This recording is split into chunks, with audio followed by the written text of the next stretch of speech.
ప్రచారం అన్నది ఇట్లా మెల్లగా ఫస్ట్ స్వాధ్యాయంతో స్టార్ట్ అయింది మీది. స్వాధ్యాయం తర్వాత మళ్ళీ ధ్యాన లహరి తర్వాత ఎన్నో వచ్చినాయి. తర్వాత ధ్యానాలు ఫస్ట్ ఆడియో ఎప్పుడు చేశారు సార్ మీరు? అప్పుడు నా భజగోవిందం చెప్తుండేవాడిని, ఈ భజగోవిందం రావాలని చెప్పేవారు.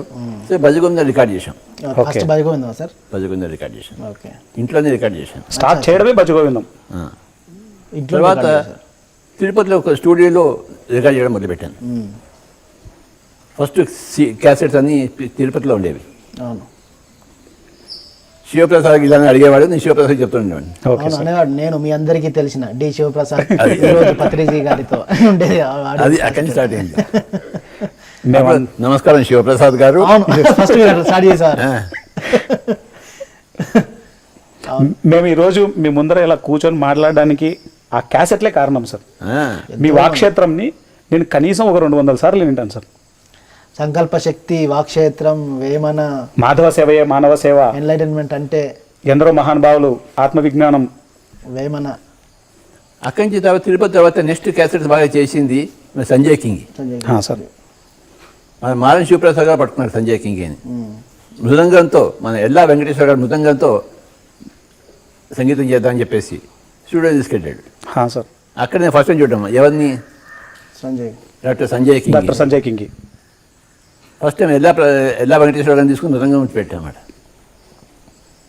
ఆ తర్వాత నాకు ఆయనకి మంచి దోస్తీ అయిపోయింది సంజయ్ కింగ్. ఆ స్థానం విద్వాంసులు అయిపోయారు సార్. అయ్యా బాబోయ్.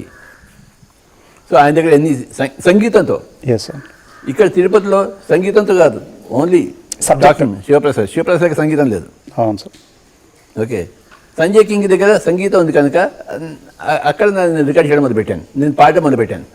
నా పాట రికార్డింగ్ పనికిరాదు కానీ పనికొచ్చింది అక్కడ. ఓకే. పనికొచ్చేది అప్పటికి తయారైంది వాయిస్. ఓకే, బాగానే ఉందిరా నా వాయిస్ అని చెప్పేసి నేను పాట మొదలుపెట్టాను. అంటే మీరు బేసిక్గా సంగీతం నేర్చుకున్నారా సార్? నేను సంగీతం ఫ్లూట్ నేర్చుకున్నాను. మరి వోకల్ నేర్చుకోకుండా ఎలా బాగా పాడుతున్నారు సార్? ఇప్పుడు కర్ణాటక సంగీతంలో ఏ ఇన్స్ట్రుమెంట్ వాయించినా వోకల్గా నువ్వు ప్రాక్టీస్ చేయమని చెప్పేవాడు గురువు గారు. ఓకే. చేసేవాడిని. నాకు నా వాయిస్ నాకు నచ్చేది కానీ నాది బాత్రూమ్ సింగింగ్. ఓకే. నేను నేర్చుకోలేదు, నేను నేర్చుకునే ఫ్లూట్. కానీ ఆ వాయిస్ వచ్చింది నాకు. అప్పుడు నా వచ్చిన వాయిస్తో నేను పాడాడు. ఒకసారి కర్నూలులో డాక్టర్ పినాకపాణి గారి దగ్గర నేను చేసిన క్యాసెట్ రికార్డ్ తీసి, స్వామీజీ నేను పాడాను అంటే, నువ్వు పాడేవా అన్నాడు. నేను పాడంటే ఆయనకి ఆశ్చర్యం వేసింది. ఎందుకంటే మీరు నేర్చుకోలేదు కదా. ఎంతసేపు ఫ్లూటే కదా, నువ్వు పాడేవా అన్నాడు. అని చెప్తే నేను పాడతానని చెప్పేసి అది సరే అని పడుకున్నాడు. పాడాను నేను ఆ కేసెట్ ఉందని నేను పాడాను. ధ్యానం చేద్దాం రా ఉంది కదా. కాదు, ధ్యానము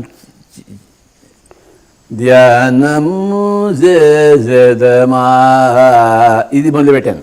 డాక్టర్ పినాకపాణి దగ్గర ఎలా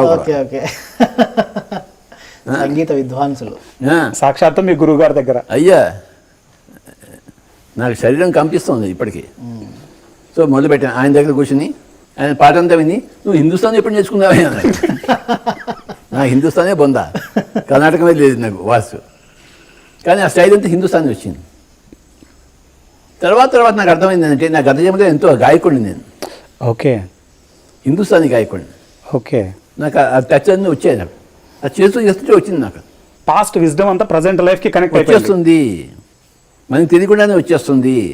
మనం ప్రగతి చేస్తున్న కొద్దీ ఆ పాస్ట్ వస్తూనే ఉంటుంది. మ్యాచింగ్ కాంట్రిబ్యూషన్ లాగా ప్రావిడెంట్ ఫండ్. మనం 10% వేస్తే గవర్నమెంట్ 10% వేస్తుంది కదా. మనం 20% వేస్తే గవర్నమెంట్ 20% వేస్తుంది. కనుక మనం ప్రోగ్రెస్ అవుతున్న కొద్దీ గత జన్మలో మన అంతా వచ్చేస్తుంది. నాకు అలా వచ్చేసింది. ఓకే. నువ్వు హిందుస్థాన్ ఎప్పుడు నేర్చుకున్నావా అన్నాడు ఆయన. ఆయన దగ్గర నుంచి ఆ రావడే నాకు గొప్ప సర్టిఫికేట్. నాకు గ్రేట్ సార్. మొత్తానికి స్వాధ్యాయతో స్టార్ట్ అయ్యి, పాంప్లెంట్ స్టార్ట్ అయ్యి, ధ్యాన మ్యాగజైన్ స్టార్ట్ అయ్యి, బ్రోచర్లు ఇట్లన్నీ వచ్చింది కదా సార్.